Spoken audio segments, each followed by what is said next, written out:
Hi, folks. It's Sam with Axel AI, and I'm joined here by my co-founders Patrice and Katie. Hello. And we are delighted to be doing one of our investor calls. Although we probably should have thought about the Memorial Day weekend aspect of this when we scheduled it, but we've just been doing them every Monday.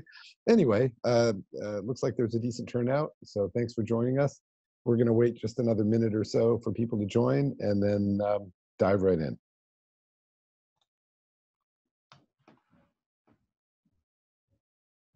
One thing to note, by the way, is this call will be recorded, and a transcript will be available on the Republic site. So if you don't catch something, we should be able to get back to you with that information later from the recording. And also feel free to follow up individually with me or Patrice or Katie. Our email addresses are very simple. It's just first name at Axel, AXLE.ai. So you can always drop us a note, and we're happy to answer questions willy-nilly, whatever you have.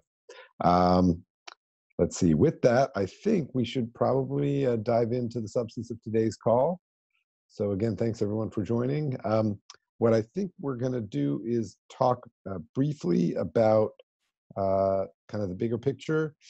Patrice will be doing a demo of our flagship product, Axel AI. And then we're going to have some questions and answers, including some that are kind of the best of questions and answers from previous sessions and from the Republic website. So happy to answer those. And then towards the end, we'll probably open it up to additional questions and answers. We've scheduled the call for a half hour, and my guess is the demo will probably take about 10 minutes. The planned question and answers will take another 10, and then the last 10 minutes will be for free-form Q&A. So with that, let me just talk super briefly about where things are at. We're seeing quite a bit of activity now, particularly coming back in Europe and in Asia. I'd say the level of activity is very encouraging, and so we're pretty excited about that for let's say June, July, and August results. And we're also anticipating that the U.S. will come back a little more modestly than some of these other places, partly because of the fairly mixed timeframes of the different states and the different approaches being taken, to say the least, on kind of achieving post-COVID growth. So the U.S. is still going to be a mixed bag, I think, for the next probably 4 to 8 weeks. That being said, we've seen some very encouraging signs here as well. And in general, the trend is that a lot of our incoming leads now are emphasizing the remote access, and I would say COVID relevant aspects of our product.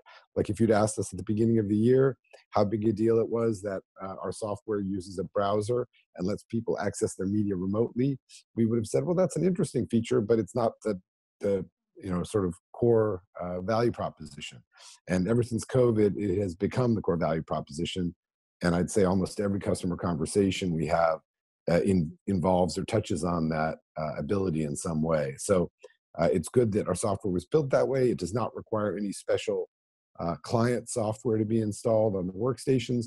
It just uses a browser and lets people access their high-res media from home or wherever they happen to be working. So that's a big, big win in these particular times. And we see that going forward as well, in that even after people are back at work, there's going to be a significant group of people that will prefer to work more remotely, especially having experienced it over the last couple of months. And so it is likely that you're going to see almost everywhere a mixed approach to work, where a certain number of people who need to be in the office will be there, but perhaps the majority of the people will be accessing stuff from home. So that dynamic mix, and the fact that, of course, COVID is going to be probably here with us for a while in waves, means that somebody who's running a video team, and that's our target audience, is video editors and producers, is going to have a strategy in their back pocket for what would happen if, for instance, there is a lockdown unexpectedly, or if their region shifts policies with regard to this. So we think all that works to our advantage, the fact that we allow this kind of remote access and remote search of video content. So with that, I think I'll turn it over to Patrice for the demo segment, and then we'll come back and answer a bunch of questions. Thanks very much. Over to you. Great. Thank you, Sam, and welcome everybody. Thank you for showing up, on Memorial Day weekend. We appreciate the level of attention you give us. Thank you. In any case, let me start sharing my screen. And so what is Axel? Let's take a step back and try to understand what is that we do. We have software that will index and monitor what is going on in your storage. And it can be direct attached drive, it can be network drive, it can be high speed for video editing storage. So anything that the Axel server can see, it will be able to index. From there, a user will simply be able to access all this content from its web browser. Now, a very important note here is that we do not work in the cloud. What you're seeing here, it will be local to my system.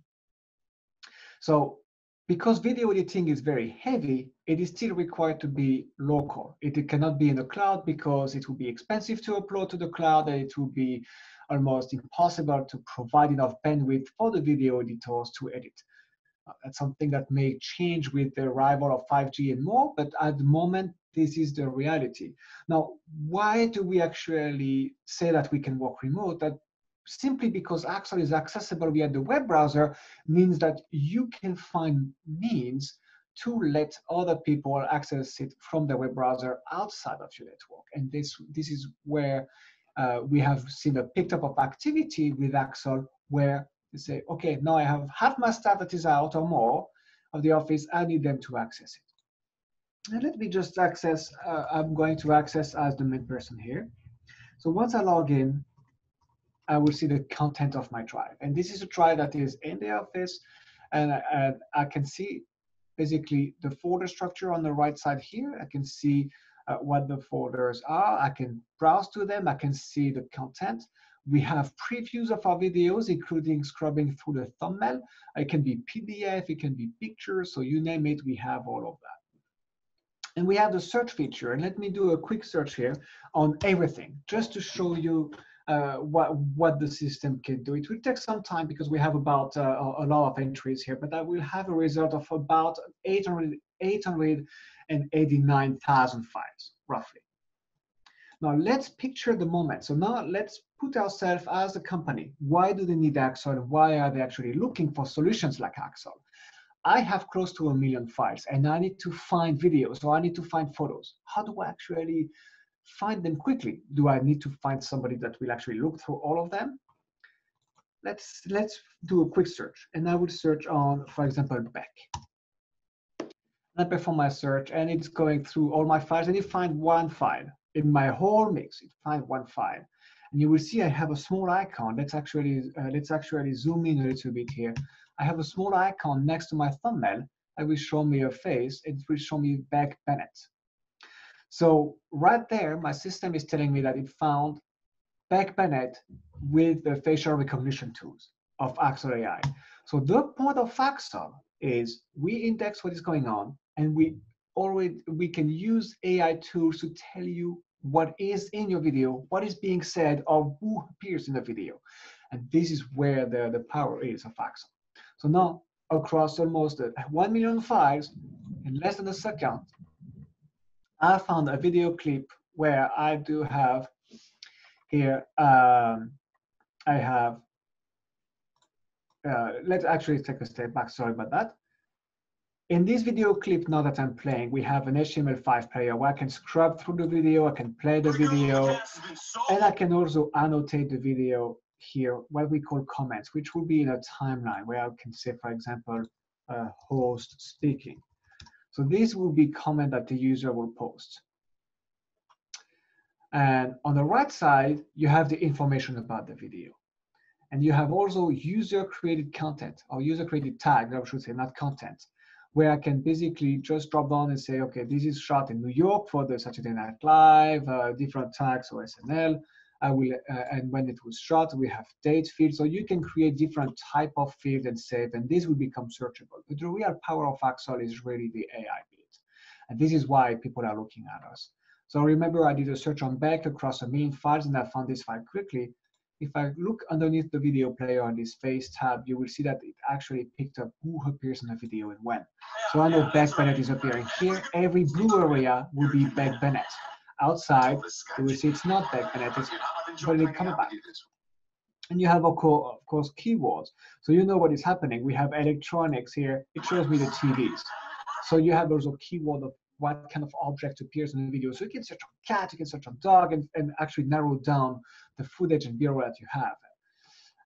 You have also OCR. But the real killer thing that we have found, what is the most useful to a lot of companies that produces video, is what is being said, because now you have all these keywords that is going to tell you, that is going to allow you to search on basically what is being said. So I can search on game show, brand new game show, give me money. It will actually, gimme. It will find me this clip just on what is being said. And you know, again, where it is being said. And this is really the feature of Axel. So this is Axel, radically simple video search with the power of AI, allows you to search across millions of files quickly based on object, face, what is being said, or your own personal tags. And with that, I'm going to stop. I think we're almost at the 10-minute marks for the demo, and we can see if we have any questions. And yeah, that's pretty much it.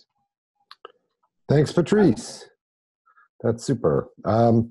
Yeah, so feel free to submit your questions. We've got a couple of questions that have already been asked, so I think we'll start with those. And as I mentioned, we'll be happy to dive in and address the questions that are being asked in the next few minutes as well. So one common question we get is, who are your competitors, and what sets your product and vision apart from those? We touched on this a little bit on the Republic page, but I'd be happy to get in a little more granular detail here. There's essentially 4 categories of competitors to what we do. The first is kind of enterprise software vendors in the media space, people like Avid, which is my former employer, or Sony. They have expensive enterprise systems for doing this type of stuff. And just in the last couple of years, and maybe stimulated by what we've been doing, they've started to figure out ways to come down market. So at this point, both Sony and Avid are starting to offer products approaching our price point, let's say. They may have handicaps that our product doesn't have, but it's big name vendors, and we're welcoming them into the space, but also I think aware of the fact that because we got here first, we have a little bit of a head start in the positioning and in reaching out to the customer base that we want to address. So that's the first level, is these kind of high-end companies coming down market. The second group is companies who make storage for media. There's quite a lot of them, actually, a few dozen companies that specialize in network storage for video. And many of them have decided that they want to add this kind of feature set to their product. So we're starting to run into those in the market, and they're not direct competitors in the sense that they're not pure software, but still they can put together some pretty interesting offerings.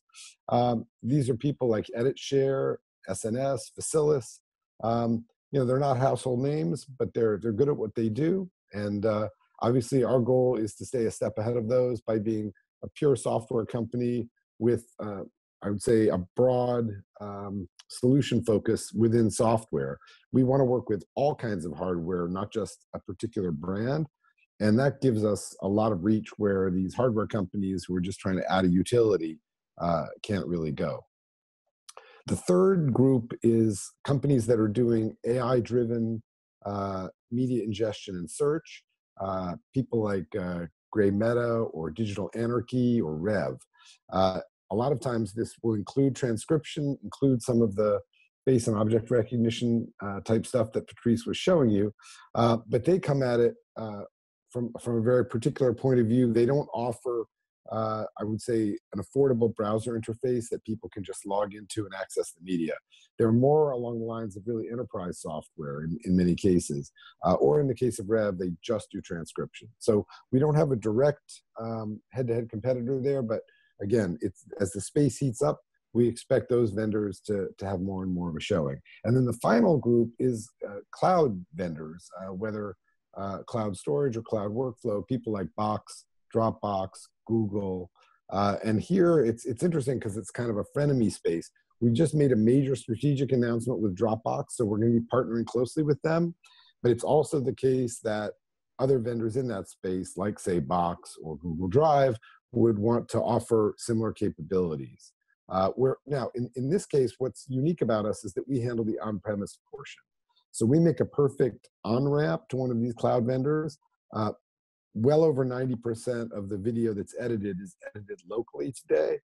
And as that starts to evolve into more of a hybrid cloud model, obviously the cloud vendors want to get their mitts on it. And what we're saying is we've got a solution that can work not only locally, but remotely through a browser. So it's an interesting kind of fit. And this announcement we just made with Dropbox, I think, is a very good start in understanding and evolving how we can play a really key role with these cloud, huge cloud service providers. So those are the four categories. And as I say, they're all kind of getting closer to what we do, even though we don't have a direct one-for-one head-first competitor, let's say. If there are, Patrice, any questions submitted, or should we just continue with the list? Let's see. Not that I can see at the moment. So maybe Okay. we should probably talk about the plans to market to individual content creators. So, we're currently B2B business. We are slowly starting with some of our other products to be toward the consumer market. And maybe we can briefly talk about, the plans, Sam. So I'll let you have it. Yeah. Well, actually, it's a perfect segue from what we were just saying, because of course, the relationship with Dropbox allows us to target individual creators for the first time. And that's with our freemium product called Ascribe. So it's ascribe.ai. Now, this does not generate a large part of our revenue today, but it does generate a large amount of our marketing traffic and eyeballs. And in fact, is kicking off leads and opportunities that could move into our larger products. So for now, the B2C or prosumer side of our business is in its infancy. But as this market evolves, today it's estimated that there are about 300,000 video teams worldwide doing this type of work. That number is expected to double. And the numbers of millions of, say, YouTube creators are only going to grow at faster and faster paces. So if we can capture a lot of that mind share as people move from a one-person to a 2 to a 5-person team, we feel like we can catch the opportunities at a very early stage and start converting them into revenue. So another question that's been asked is, do you have I'm very sorry to interrupt. It's simply because we have Chris asking the question, how does this benefit individuals, which is closely tied to what we just discussed? Just wanted to make sure that we did not want to add anything to it. Well, how does it benefit individuals? The key thing is people shoot a lot of video. And what they do with that video, of course, is up to them, but oftentimes there'll be some editing and then publishing to YouTube, as just an example. What we let them do is get a much more searchable version of that video, even if they just leave it on their hard drive. Now, if eventually they put it on network storage and they want to use our Axel AI flagship product that Patrice was just showing, that's an even better opportunity. But right now, the software that we have, Ascribe, even helps people if they just have a standalone file system. Yeah. And again, that's that when people shoot a lot, so if you talk about professional videographers, like for wedding videographers or photographers and everything, if you have a tool like a mini Axel, which we are hoping to develop with Ascribe, that will allow them to perform search on, again, facial recognition or speech, anything else that would be beneficial. but because it's a full-blown server at the moment with a lot of features, this is why it's currently more looked at by a little bit companies that have a little bit of a bigger video team than solo YouTube producers slash individual. Yep. So one other question is, what's our future product roadmap? Obviously, that's a pretty broad question. We have 3 products today: Axel AI, Connector.ai, and Ascribe.ai. These work together. You've just seen Axel. Connector is kind of a workflow tool that operates behind the scenes, and Ascribe is that new freemium product. For now, that appears to be a pretty good set of products for us to focus on. They feed each other in terms of the business.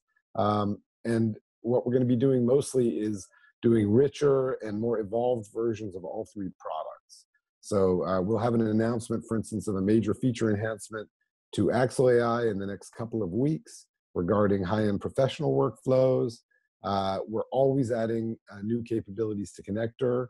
And I think with Ascribe and the Dropbox relationship, we will definitely have more on that as the year goes forward. So for right now, it's really about pushing each of these products forward into its best self, and also beginning to handle things like hybrid cloud and multi-location workflows. We have a number of RFPs that we've just responded to where the customers have multiple sites. So they'd like to have Axel at, say, 2, 3, or even a dozen sites, all synchronized so that they can do one global search and not care whether the media that they're looking for happen to be in Los Angeles or New York or Tokyo.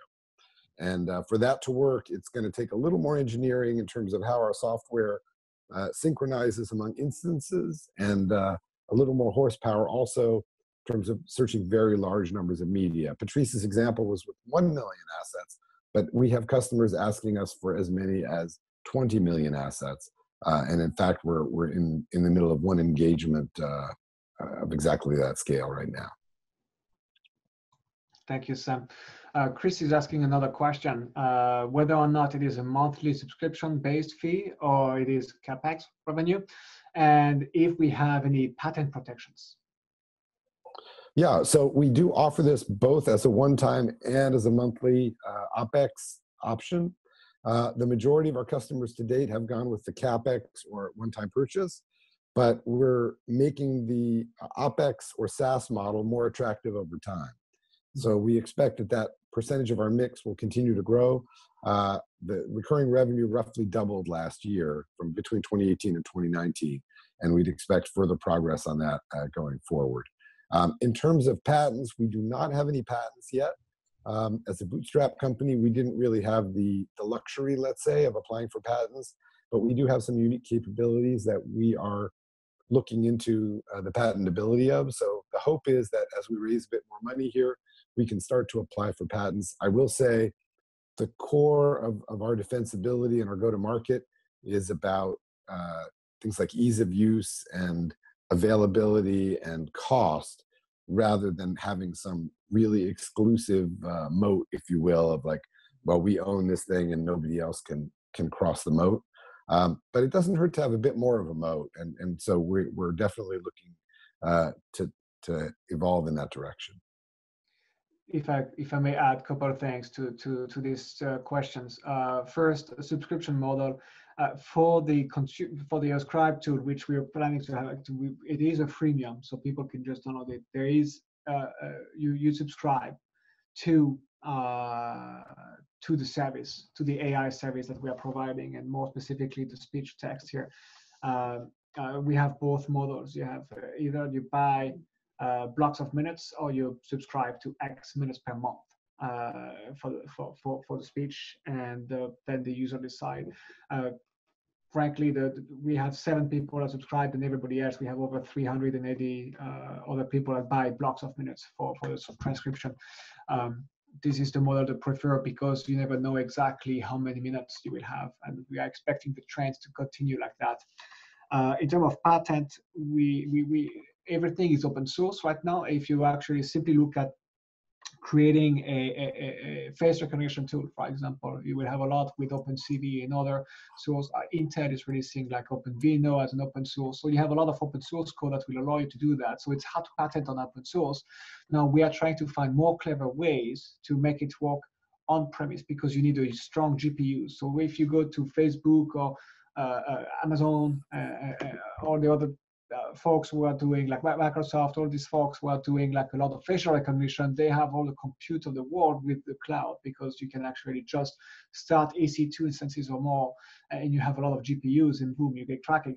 So if you actually try to bring that to the on-premise part, for like what we want to do, it's actually more complicated. You don't have 200 GPUs suddenly that you can actually tag onto the machine. You know, you have probably one or two. So how do you actually get some speed out of that? That's something that we may be able to do with some clever ways. That's what we have done to do. That will be worth investigating for the patent. And that's all. Yep. With that, back to you, Sam. Sounds good. Thanks. One other question that came through is, how do you plan to use the investment funds that we're raising here on Republic? The answer to that is we're using the majority of it for marketing. We really feel strongly that we have a great story at the moment, especially this aspect of remote access and remote and distributed video workflows under COVID. So to the extent that we can take this funding level, put the word out, and get a bunch more business, historically our lifetime value for each customer has been over $13,000. So if we're able to convert the Republic round to even say a half dozen new customers, and I think that's a fairly conservative estimate. If we invest it well in marketing outreach, then we can of course turn around and reinvest that money again and grow even faster. So we're really thinking in those terms. The second use of the proceeds is to beef up our product development and QA, where we think that the products are at the point now where when we demo them or when people get an evaluation version in-house, it almost sells itself. And so the more polish we can put into the products, the easier we can make it for them to onboard with a test version, the more sales that are going to result. So in a sense, it's another form of marketing, or it's kind of the next step after marketing. It's once you get the contact, how well can you convert that into a sale? And with those two, it should be a virtuous cycle. So we have been very capital efficient through our history, and we expect that to continue. So we think that the funding can actually take us quite a long way. Okay, next question. Just seeing here. I covered the value per transaction. What lessons have you learned so far? We can maybe wrap up with this one because it's almost the half-hour mark. I would say the biggest lesson is that this is a very dynamic marketplace where people need stuff sooner than you think they will, but that it's because it is comprised of hundreds of thousands of teams around the world. The challenge is in reaching them in a consistent way. So we've, I think, done a very good job of reaching a core audience of maybe a few thousand or tens of thousands of highly focused technical people, but most people who shoot video are not that committed. And so in years past, we would have gone to the NAB show in Las Vegas or the IBC show in Amsterdam. We've gotten pretty good at reaching those audiences, which represent between them about 150,000 people. But there's a much bigger pool of folks shooting and working with video today, and they wouldn't have probably gone to those shows even if they'd been held this year. So our big challenge, and the thing we have to learn how to do yet, is how to reach those less technically savvy people, reach them more efficiently, and really reap the benefits and help them reap the benefits of that. So unless there are any other questions, I think we will adjourn. It's just coming up on the half-hour mark. Yep, I think that'll do it. So like I say, I'm Sam at Axel AI. Patrice, after you. Yeah. Hello. Yeah, Patrice, Patrice at Axel AI. And with that, thanks a lot. Thank you for your time. Appreciate it. Thanks, everybody.